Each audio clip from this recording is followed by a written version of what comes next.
Hi friends, welcome back to Tamil Food Time. இன்னைக்கு வீடியோல ஒரு லஞ்ச் பாக்ஸ் ரெசிபி ரொம்ப ஈஸி அண்ட் டேஸ்டியான டொமேட்டோ ரைஸ் எப்படி பண்றதுன்னு பார்க்கலாம். வாங்க வீடியோக்குள்ள போலாம்.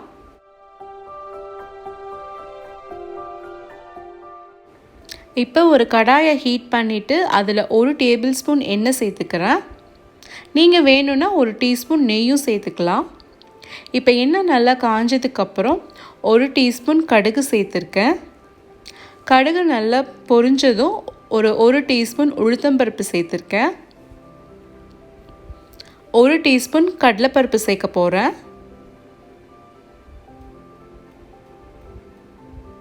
அதுக்கப்புறம் ஒரு 1/2 டீஸ்பூன் சோம்பு, 1/2 டீஸ்பூன் சீரகம், இது எல்லாத்தையும் நம்ம நல்லா தாளித்து எடுத்துக்கலாம். இந்த ஸ்பைசஸ்லாம் எண்ணெயில் நல்லா ஃப்ரை ஆனதுக்கப்புறம் ஒரு பெரிய வெங்காயத்தை பொடியாக கட் பண்ணி அதை ஆட் பண்ணிக்க போகிறேன்.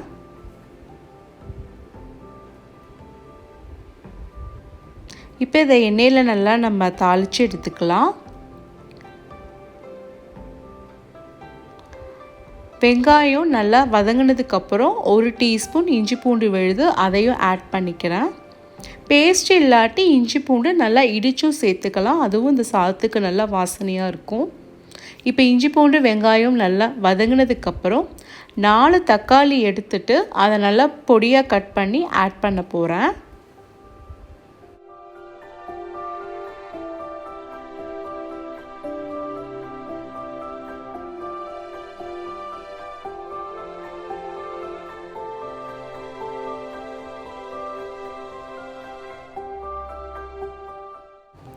தக்காளி நல்லா வதங்கிறதுக்காக இந்த சாப்பாட்டுக்கு தேவையான உப்பு 1 டீஸ்பூனும் 1/4 டீஸ்பூன் மஞ்சள் தூளும் சேர்க்க போகிறேன். அப்போ தக்காளி நல்லா வதங்கிறதுக்கு இது நல்லா ஹெல்ப் பண்ணும். மஞ்சள் உப்பு சேர்த்ததுக்கப்புறம் மூடி போட்டு மீடியம் ஹீட்டில் ஒரு 5 மினிட்ஸ் வச்சிடலாம்.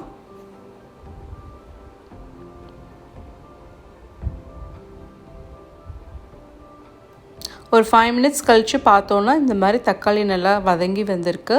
இந்த ஸ்டேஜில் 1 டீஸ்பூன் மிளகாய்த்தூள்,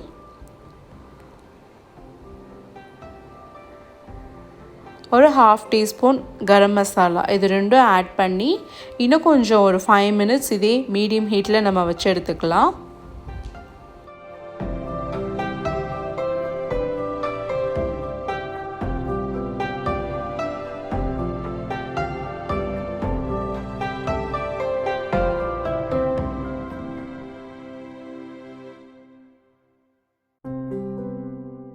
போட்ட மசாலா, வெங்காயம், தக்காளி நல்லா ஒரு தொக்கா வந்திருக்கு. இப்போ வாசனைக்கு தேவையான கருவேப்பிலை சேர்த்து நல்லா கொஞ்சம் வதக்கிட்டு நான் 1 கப்பு அரிசி எடுத்து அதை குக்கரில் வேக வச்சு எடுத்திருக்கேன். அந்த சாதத்தை இதில் இப்போ சேர்த்து கிளற போகிறேன். நீங்கள் இந்த ஸ்டேஜில் கேஸை ஆஃப் பண்ணிக்கலாம், இல்லை நல்லா சிம்மில் வச்சு கிளறி எடுத்துக்கோங்க.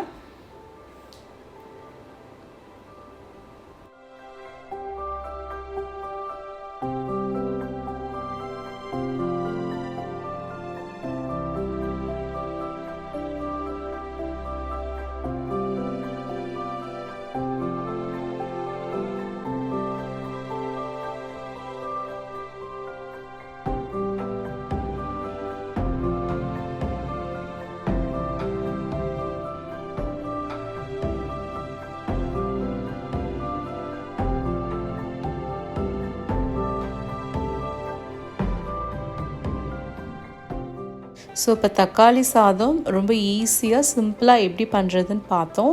சாதம் நம்ம குக் பண்ணி வச்சுட்டு இந்த தொக்கு ஒரு 10 மினிட்ஸில் பண்ணிடலாம். அதுக்கப்புறம் சாதம் எடுத்து கிளறிட்டு நீங்கள் கிட்ஸ் ஆர் ஆஃபீஸ் லஞ்ச் பாக்ஸுக்கு ரொம்ப ஈஸியாக இதுக்கு side dish potato fry, egg fry, onion பச்சடி இந்த மாதிரி வச்சு நீங்கள் சர்வ் பண்ணலாம். உங்களுக்கு இந்த வீடியோ பிடிச்சிருந்ததுன்னா லைக் பண்ணுங்கள், ஷேர் பண்ணுங்கள். தேங்க்ஸ் ஃபார் வாட்சிங்.